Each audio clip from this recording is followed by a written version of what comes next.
साम्राज्य सचिन भाऊचे अशा पद्धतीची पाटी आपल्याला नगर परिषद कार्यालयावर भविष्यात दिसून येईल, कारण त्याच दिशेने सचिन भाऊची वाटचाल दिसून येत आहे. मूक नाईकच्या दर्शकांनो, धर्मराज गायकवाडचा आपणास नमस्कार. तर चला पाहूयात अजब सचिन भाऊची कहाणी. एकेकाळी खासदारांच्या गळ्यातले ताईत असलेले सचिन भाऊ आज पालकमंत्र्यांच्या गटात येऊन साम्राज्य निर्माण करू पाहत आहेत. कुठलाही राजकीय अनुभव नसताना थेट उपाध्यक्ष पद मिळाल्याने पंचपक्वानातील ताटाप्रमाणे हे खाऊ का ते खाऊ अशी परिस्थिती निर्माण झाली आहे.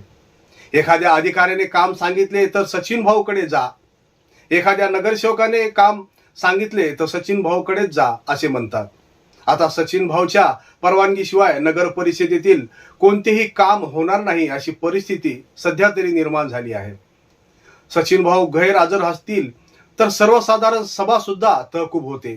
चालू असलेले कार्यालयाची तोडफोड करून आलिशान कॅबिन करा असा आदेश सुद्धा सचिन भाऊ देतात. सचिन भाऊने सांगितले एखाद्या संस्थेला जागा द्यायची, तो प्रस्ताव लगेच तयार.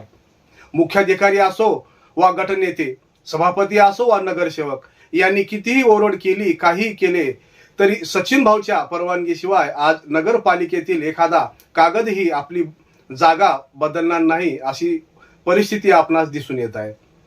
म्हणजे सचिन भाऊचा बोलबाला आज पालिकेवर साम्राज्य निर्माण करू पाहणार आहे. परंतु या वर्चस्वाच्या लढाईमध्ये प्रत्येक सभेमध्ये एकमेकावर कमरेच्या खाली शिव्या देऊन सभा आणि सभेतील वातावरण गढूळ केल्या जात आहे.